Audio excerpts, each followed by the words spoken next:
오늘 함께 보실 하나님 말씀은 잠언 19장 25절 말씀입니다. 읽겠습니다. 거만한 자를 때리라. 그리하면 어리석은 자도 지혜를 얻으리라. 명철한 자를 견책하라. 그리하면 그가 지식을 얻으리라. 아멘. 오늘 말씀에서는 훈계하는 내용이 나옵니다. 이게 어감상 훈계보다는 좀 더 강한 단어들이 사용되었는데, 거만한 자는 때리라고, 그렇죠? 그리고 명철한 자는 견책하라고 이제 표현되어 있습니다. 이렇게 하면 어리석은 자도 지혜를 얻고 명철한 자는 지식을 얻게 된다라고 말해주고 있죠. 이게 그런데 저는 말씀을 읽으면서 이게 좀 이상했어요. 왜냐면은 이게 뒷말씀 명철한 자에 대한 내용은 딱히 문제가 없습니다. 그런데 앞에 거만한 자에 대한 말씀을 읽으면 전에 봤던 다른 잠언 말씀과 충돌되기 때문에 이게 왜 이렇게 나왔지? 라고 이상하게 생각하게 되더라고요. 어디냐면은 잠언 9장 7절과 8절을 보시면 됩니다.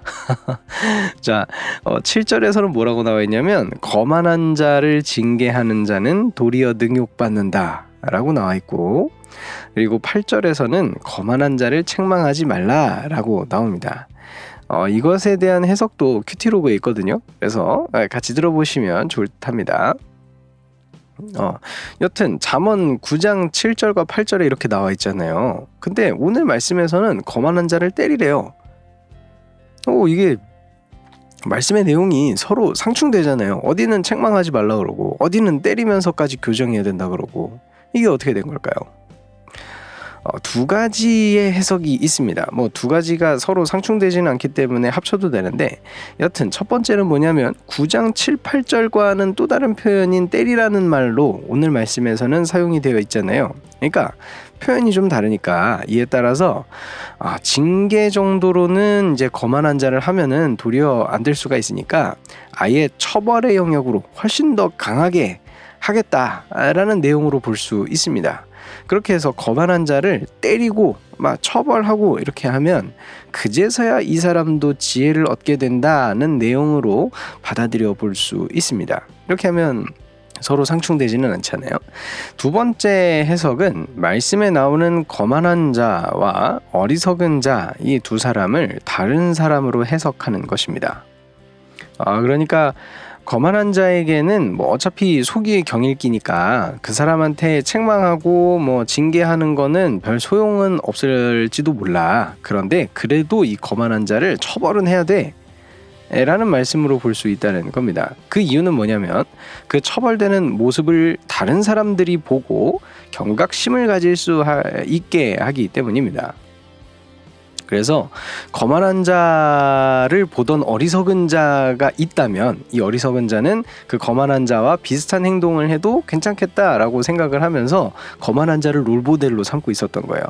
근데 이 사람에게 그 거만한 자가 처벌되는 모습을 보여주면 이 어리석었던 그 생각을 가진 사람이 그러면은 큰일 나겠구나, 나도 저 처벌을 받겠구나 라고 생각을 하겠죠. 그래서 하지 말아야 되겠구나 라는 결론을 이제 가지게 될 겁니다. 자, 그러면 여기에서 이 사람이 하지 말아야 되겠다는 생각을 가진 것, 그리고 이 하지 말아야 되겠다는 생각을 가질 수 있도록 생각이 전환된 것, 이 두 가지가 어리석은 자에게 지혜가 되는 것이죠. 그렇죠? 특히나 이 두 번째 해석 같은 경우에는요, 인간 사회에 법치주의가 왜 존재하는지, 그리고 그 법치주의를 공의롭게 준수해야 되는 이유가 무엇인지 그것을 좀 생각해 볼 수 있는 말씀이기도 합니다.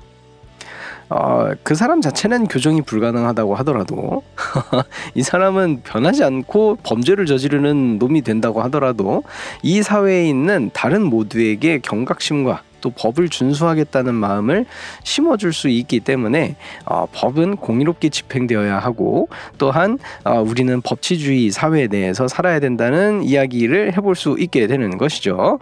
요거는 사실 좀 많이 확장된 이야기고요. 네, 요거 같은 경우에는 많이 확장된 겁니다. 말씀으로 좀 다시 돌아가도록 하겠습니다. 첫 번째이든 두 번째이든 오늘 말씀은 훈계와 징계가 필요한 이유를 말해 줍니다. 그것은 무엇이냐면 사람으로 하여금 하나님을 더욱 알도록 만들기 위해서입니다. 이게 또 무슨 소리야? 라고 생각하실 수 있어요. 좀 전에 방금 이제 현대사회의 법치주의를 끌고 왔었기 때문에 좀 혼란에 빠졌을 수 있을 것 같은데, 오늘 말씀에서 거만한 자를 때릴 수 있는 어떤 그 때리는 기준, 그리고 명철한 자에게도 견책을 할 수 있는 어떤 기준은 오늘 말씀은 하나님 말씀이잖아요. 이거는요, 하나님의 율법과 하나님의 법도가 기준이 되어져서 그걸 할 수 있게 되는 겁니다. 그러니까 오늘 말씀에서 사실 준수해야 되고 지켜야 될 법도는 하나님의 법도인 것이죠. 그래서 이 거만한 자를 때려야 되는 이유도 하나님의 법이고 명철한 자를 견책해야 되는 어떤 기준도 하나님의 법이기 때문에 그것을 통해서 이 사람들이 얻게 되는 지혜와 지식 또한 하나님의 법, 하나님의 의에 근간한 지식과 지혜가 되는 것이죠. 그래서 결론을 내려보자면 이런 말씀이 되는 겁니다.